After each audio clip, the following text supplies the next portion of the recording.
नमस्कार मित्रों, स्वागत है आप सभी का आपके अपने यूट्यूब चैनल पीएम क्लासेस में। मैं प्रवीण जैन आज आपके लिए रीट एग्ज़ाम 2012 का सॉल्व पेपर लेकर आया हूं।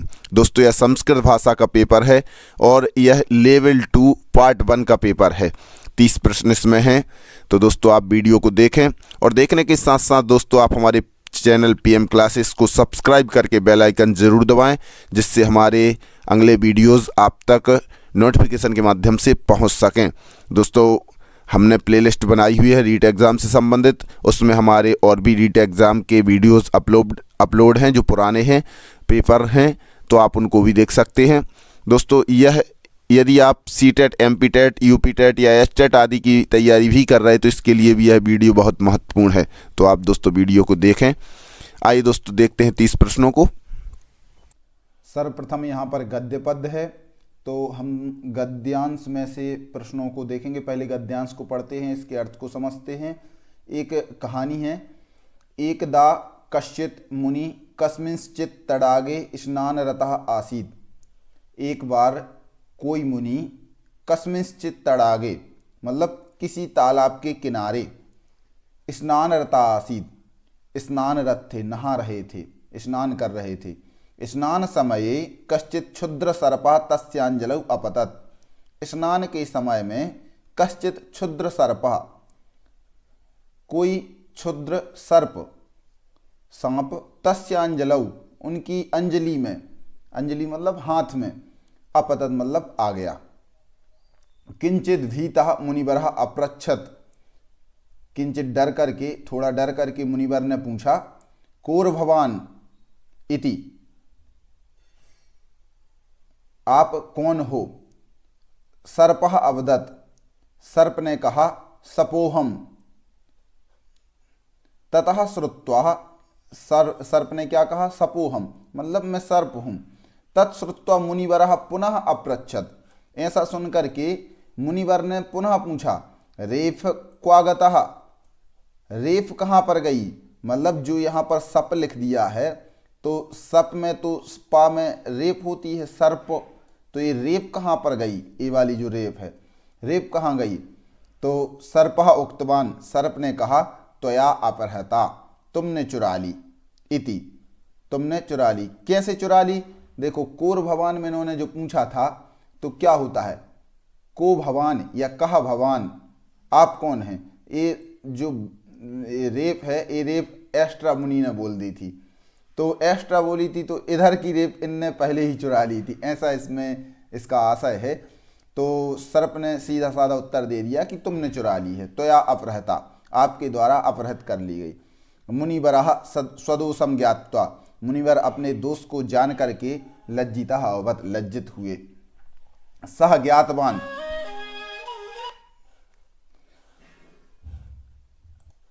स ज्ञातवान यत् अवश्यम अयम कश्चन महापुरुषः विद्वान् च वर्तते।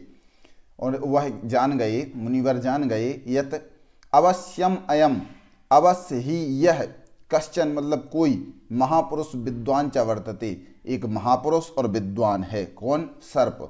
पतंजलेः जीवन वृत्तांत विषये अन्यः अपि काश्चन किंवदन्त्यः सन्ति। यह जो वृत्तांत चल रहा था, पतंजलि के जीवन वृत्तांत है। तो पतंजलि के जीवन वृत्तांत विषय में अन्यः अपि काश्चन किंवदन्त्यः सन्ति, अन्य भी किंवदंतियां हैं। पतंजलेः व्याकरण महाभाष्यम आकर ग्रंथः वर्तते। पतंजलि का व्याकरण महाभाष्य आकर ग्रंथ है। आकर ग्रंथ मतलब होता है जिसमें पूरा वर्णन हो, समूह का वर्णन हो, ऐसा आकर ग्रंथ है। आकर मतलब होता है भंडार, तो यह पूरे व्याकरण का भंडार ग्रंथ है, इस प्रकार कहना चाहिए।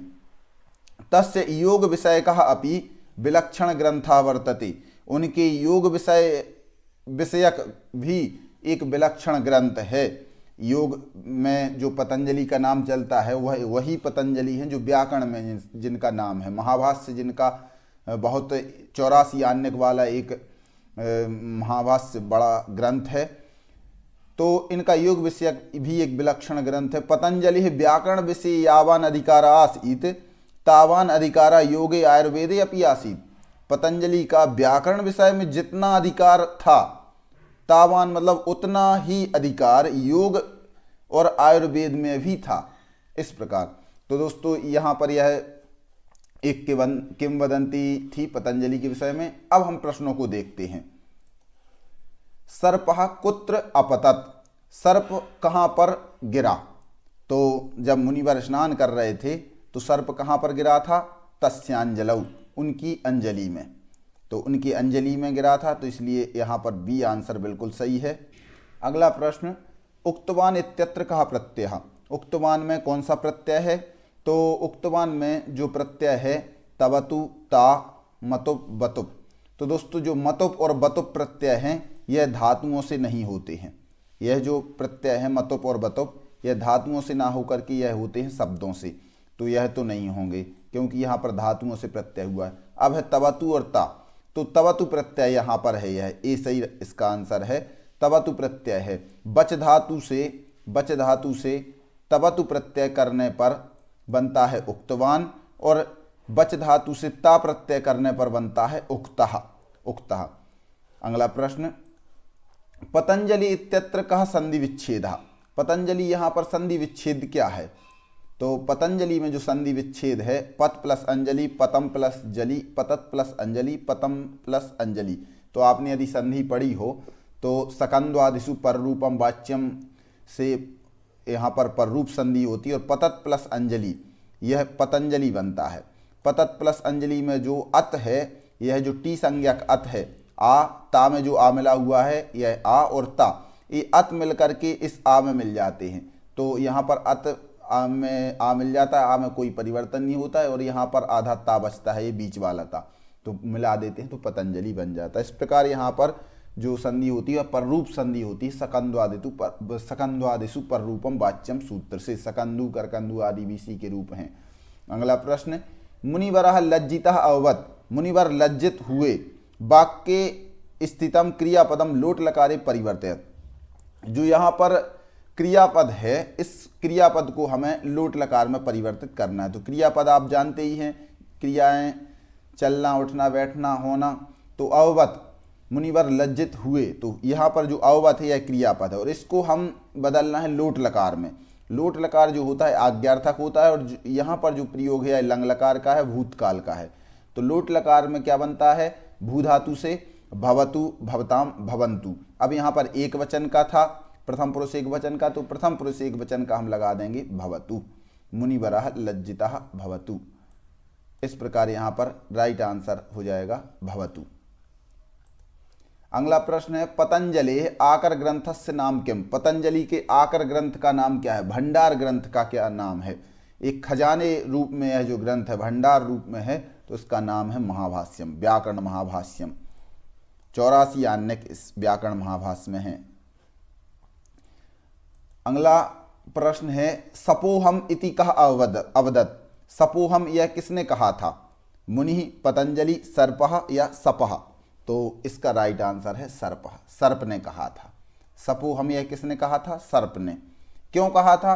क्योंकि मुनिवर ने पहले ही बोल दिया था कोर भवान, कोह भवान बोलना था मुनि को, को भवान या कहा भवान, तो इन्होंने बोल दिया था कोर भवान, रा इन्होंने चुरा लिया था, इसलिए उसने कहा था सपोहम, सर्प ने। तो इसका राइट आंसर है सर्पः, सर्प ने। अगला प्रश्न है, यावान इत्यत्र कः प्रत्ययः? यावान यहाँ पर कौन सा प्रत्यय है? यावान में बतुप, मतुप, सानच या सत्री? तो इसका जो राइट आंसर है दोस्तों, यहाँ पर जो प्रत्यय है वह है बतुप प्रत्यय। बतुप प्रत्यय यहाँ पर है। बतुप प्रत्यय जो होते हैं यह शब्दों से होते हैं। बतुप और मतुप यह जो होते हैं धातुओं से होते हैं, सत्री और सानच प्रत्यय। अगला प्रश्न, अब यहाँ पर दोस्तों श्लोक है, अब श्लोक को हम पढ़ेंगे, इसका अर्थ समझेंगे, इसके बाद हम श्लोक में से प्रश्नों के उत्तरों को देखेंगे। तो श्लोक यहाँ पर है, आरंभ गुर्वी क्षयणी क्रमेण लघ्वी पुरा वृद्धिमती च पश्चात दिनस्य पूर्वार्ध परार्ध भिन्ना छायेव मैत्री खल सज्जनानाम। तो दोस्तों यहाँ पर जो यह श्लोक है, आरंभ गुर्वी क्षयणी क्रमेण लघ्वी पुरा वृद्धिमती च पश्चात दिनस्य पूर्वार्ध परार्ध भिन्ना छायेव मैत्री खल सज्जनानाम। तो अब इसका हम अर्थ देखते हैं। मैत्री मतलब मित्रता, किसकी मित्रता? खल सज्जनानाम, खल और सज्जनों की। खल मतलब होता है दुष्टों की, दुर्जनों की, और सज्जन मतलब सज्जनों की। दो शब्द यहां पर आए हैं, दुर्जन और सज्जन। तो दुर्जन और सज्जनों की मित्रता कैसी होती है? छाएव, छाया की तरह, छाया की तरह होती है, परछाई की तरह होती है। किसकी छाया की तरह? कैसी छाया की तरह? यह बताने का यहां आगे पहली लाइन में प्रयास कर रहे हैं। देखिए अब, आरंभ गुरवी, आरंभ मतलब प्रारंभ में, गुरवी मतलब होता है बहुत लंबी। आरंभ गुरवी, गुरवी मतलब गुरु, तो बड़ी होती है। क्षयणी क्रमेण, फिर धीरे धीरे क्या होता है? क्षय होती जाती है, कम होती जाती है। क्रमेण मतलब क्रम से। और लघ्वी पुरा, फिर लघ्वी, पहले लघ्वी होती है, लघ्वी, लघ्वी मतलब होता है लघु, छोटी। वृद्धिमती से पश्चात, और बाद में बढ़ जाती है। किसकी? दिनस्य, दिन की। पूर्वार्ध परार्ध भिन्ना, दिन के पूर्व की छाया और परार्ध मतलब पर की छाया, दिन के पूर्वान्न की छाया और अपराह्न की छाया। आपको पता होगा कि जब सूरज उगता है तो अपन जब सूरज के आगे खड़े होते हैं तो परछाई बहुत लंबी जाती है सुबह सुबह। फिर इसके बाद धीरे धीरे वह जब सूरज ऊपर आता जाता है तो धीरे धीरे घटती जाती है, और मध्याह्न में छाया बिल्कुल अपने अंदर ही सिमट जाती है, अपने शरीर के नीचे ही दिखने लगती है बिल्कुल। तो यह जो पूर्वार्ध के समान जो छाया होती है वह होती है दुर्जनों की संगति के समान। जो दुर्जन होते हैं एकदम हमारे निकट आते हैं, फिर जब उनका काम पूरा हो जाता है तो वह धीरे धीरे हमसे दूर होते जाते, कम होते जाते हैं। तो पूर्वार्ध, दिन के पूर्वार्ध की छाया की तरह दुर्जनों की संगति है। इसके बाद क्या दिया हुआ है? सज्जना नाम, सज्जनों की संगति होती है वह होती है लघ्वी। पहले तो लघु होती है, कम होती है, लेकिन फिर धीरे धीरे धीरे धीरे करके वृद्धिमती, बढ़ती जाती है।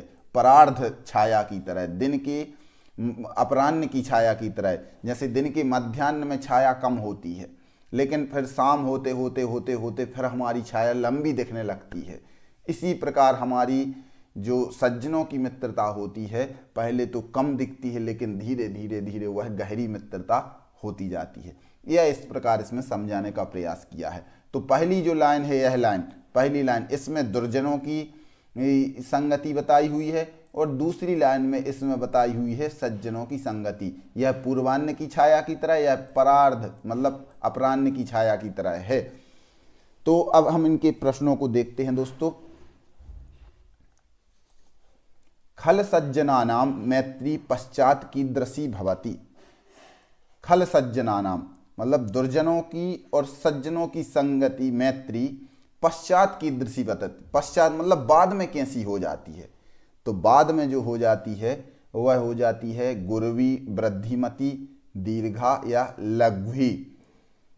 तो इसका राइट आंसर है दोस्तों वृद्धिमती। वृद्धिमती, यहाँ पर लाइन भी आई है, लघ्वी पुरा वृद्धिमती च पश्चात। वृद्धिमती हो जाती है पश्चात मतलब बाद में। तो सज्जनों की संगति यहाँ पर बताई हुई है। अब आगे बता रहे हैं वृद्धिमती पदेस्मिन, वृद्धिमती पदेस्मिन प्रत्यय कहा। वृद्धिमती इस पद में प्रत्यय कौन सा है? तो वृद्धि शब्द है यहाँ पर, और यहाँ पर मतुप प्रत्यय दोस्तों हुआ है, मतुप प्रत्यय। तो यहाँ पर मतुप प्रत्यय है, यह पहला ए राइट सही आंसर है। अगला प्रश्न है श्लोकेस्मिन किम छंदा। श्लोकेस्मिन, इस श्लोक में कौन सा छंद है? तो दोस्तों यहाँ पर जो छंद है वह है इंद्र वज्रा और उपेंद्र वज्रा को मिलाकर के जो बनता है वह है उपजाति छंद। हम एक बार पुनः देख सकते हैं। स्यादिंद्र वज्रा यदि तौ जगौगा, उपेंद्र वज्रा जतजास ततो गौ। यह इसके दोनों के लक्षण हैं। सिर्फ इतना अंतर होता है इंद्र वज्रा और उपेंद्र वज्रा छंद में कि इंद्र वज्रा छंद के सबसे पहले अक्षर दीर्घ होता है और उपेंद्र वज्रा छंद का सबसे पहला अक्षर लघु होता है, और दोनों में कोई अंतर दोस्तों नहीं है। तो हम देख सकते हैं यहाँ पर आ यह दीर्घ है इसलिए इसमें इंद्र वज्रा छंद है।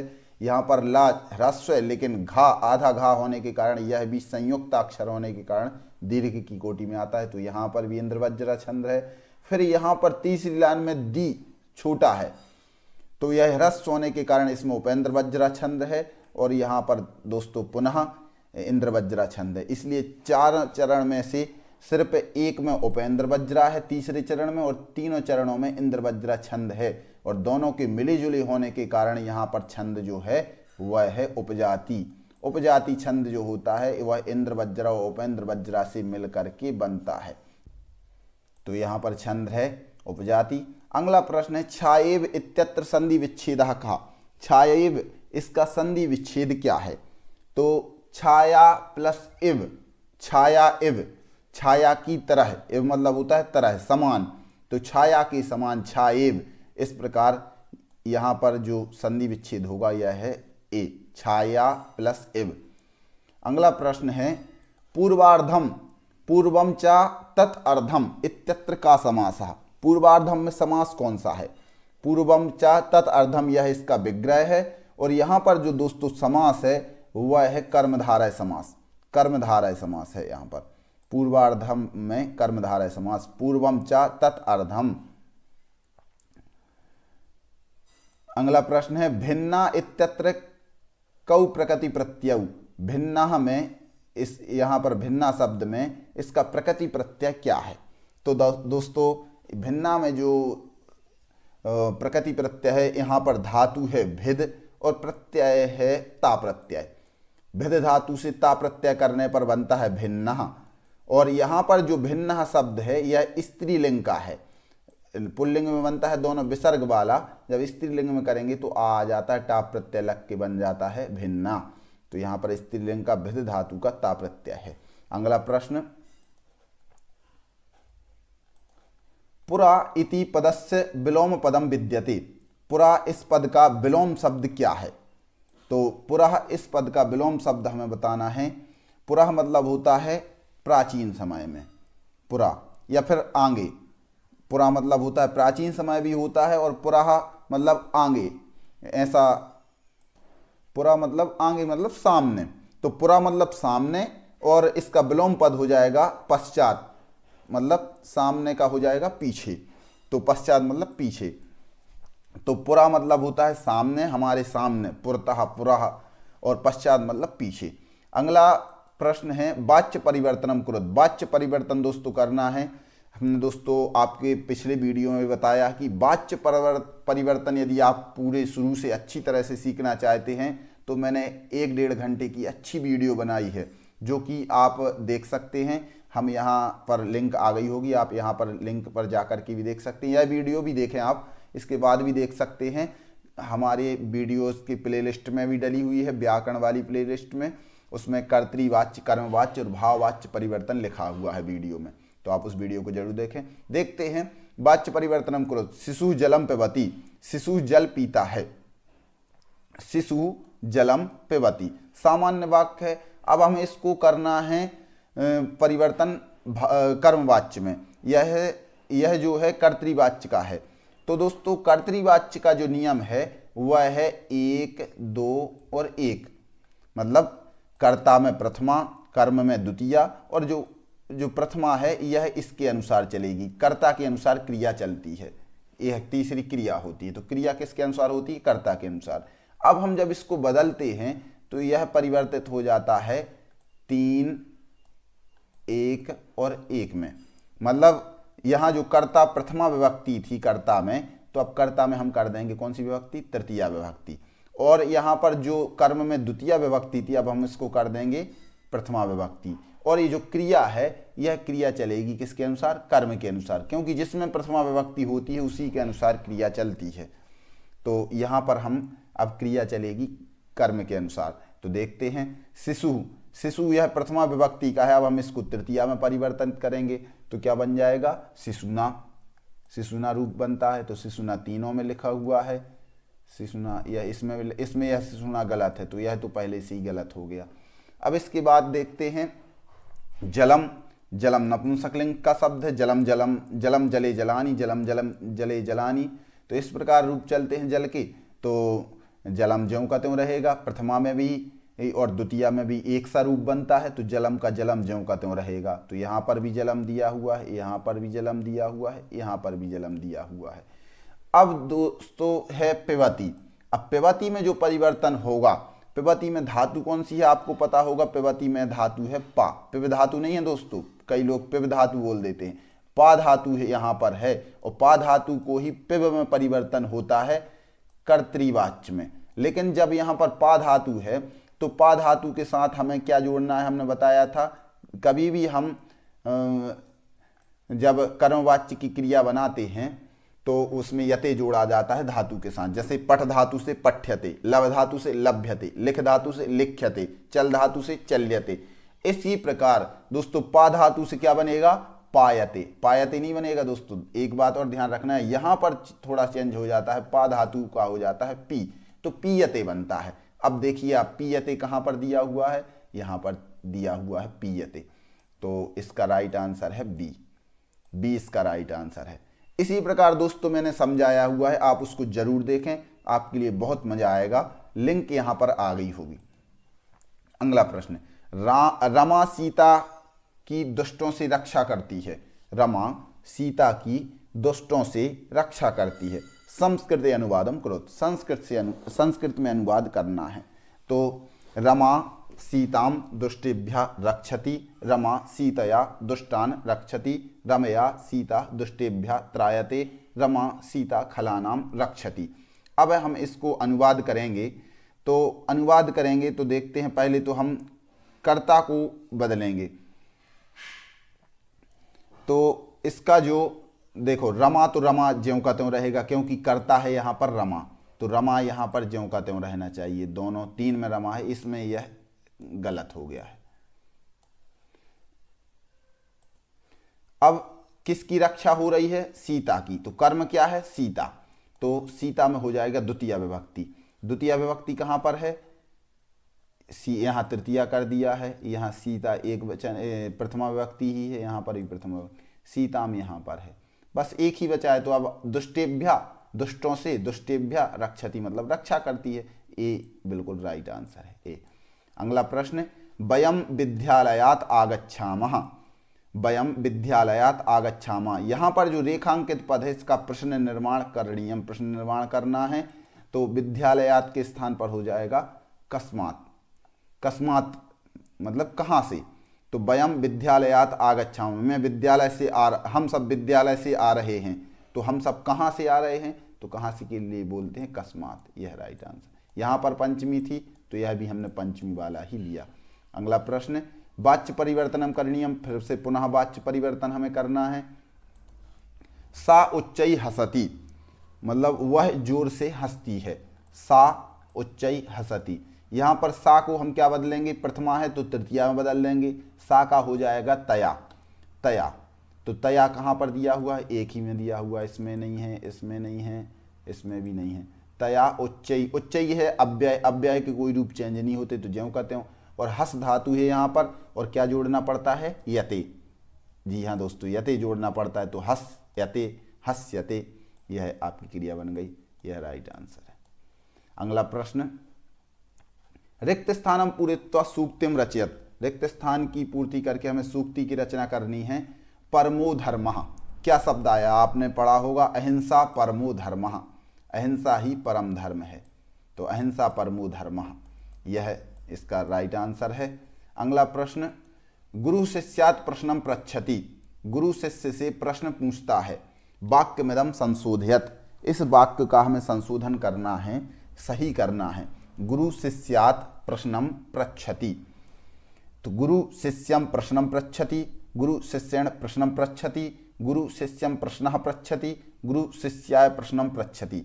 तो दोस्तों आपने पढ़ा होगा जो प्रच्छ धातु है, दोहे याच पच दंड रुध प्रच्छी, प्रच्छ धातु जो है वह कैसी है, द्विकर्मक धातु, दो कर्म इसमें होते हैं।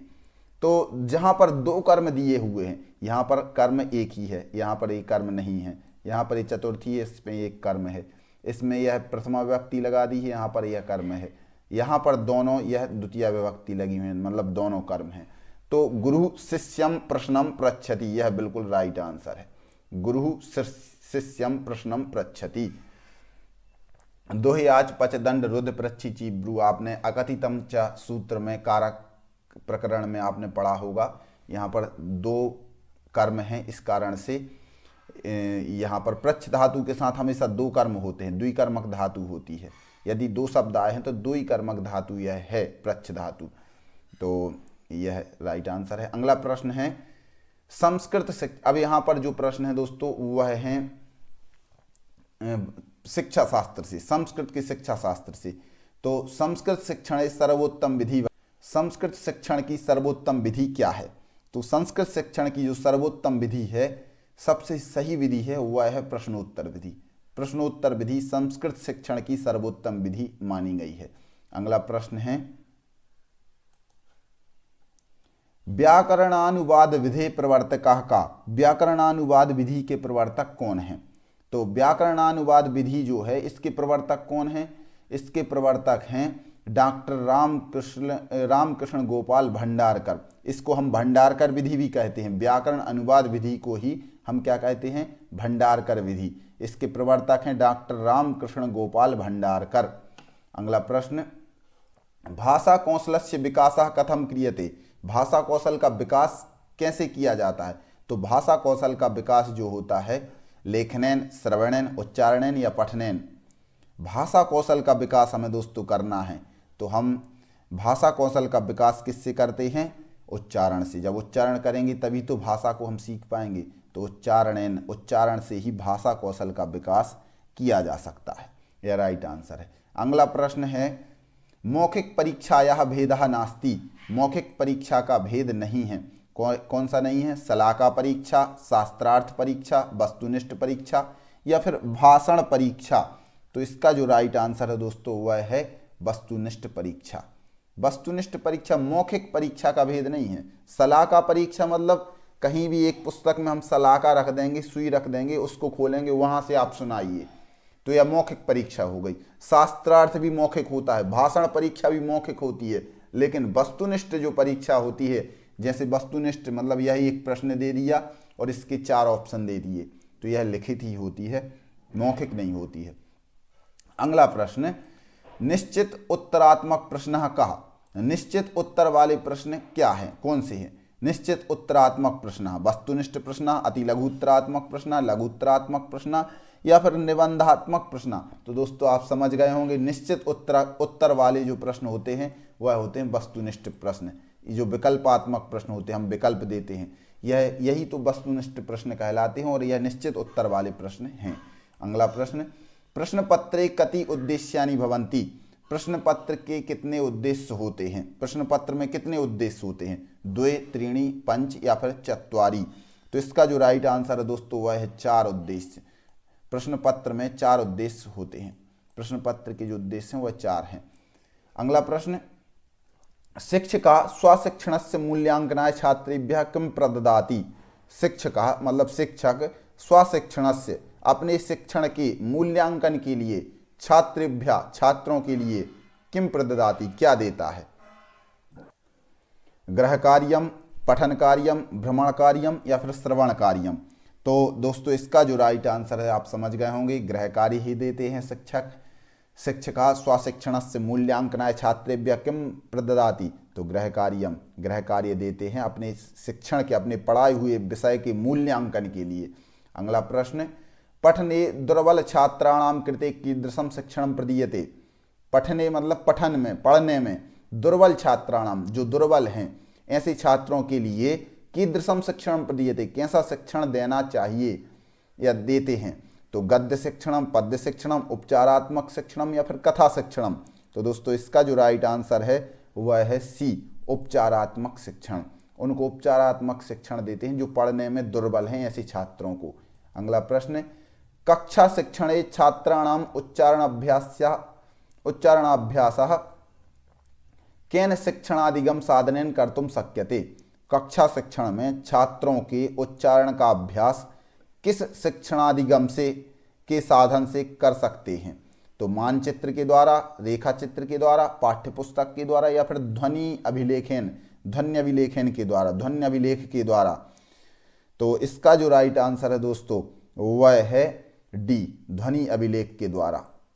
कक्षा शिक्षण में छात्रों के उच्चारण अभ्यास के लिए, उच्चारण अभ्यास यदि उनका चल रहा है तो उनको ध्वनि अभिलेख के द्वारा ध्वनि सुना करके ही हम उसका निदान कर सकते हैं, उनको उच्चारण अच्छी तरीके से अभ्यास करवा सकते हैं। दृश्य सहायक साधनेन कस्य उपयोगः क्रियते। दृश्य सहायक साधन में किसका उपयोग किया जाता है?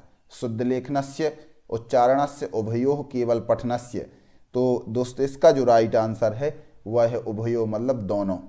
शुद्ध लेखन का भी दृश्य सहायक साधन के द्वारा किसका उपयोग किया जाता है? शुद्ध लेखन का और उच्चारण का, दोनों का, शुद्ध लेखन और उच्चारण दोनों का अभ्यास किया जाता है। इस प्रकार दोस्तों ये 30 प्रश्न हुए। तो दोस्तों वीडियो कैसी लगी आप कमेंट बॉक्स में जाकर के ज़रूर बताएं, और दोस्तों वीडियो को लाइक करना ना भूलें, हमारे चैनल को सब्सक्राइब जरूर करें जिससे हमारे अगले वीडियोस आप तक पहुंच सकें। दोस्तों हमने प्लेलिस्ट में और भी रीट एग्ज़ाम से संबंधित वीडियो अपलोड किए हैं, प्लेलिस्ट रीट एग्ज़ाम नाम से ही बनी है, तो आप प्लेलिस्ट में जाकर के हमारे सभी वीडियोस देख सकते हैं। धन्यवाद।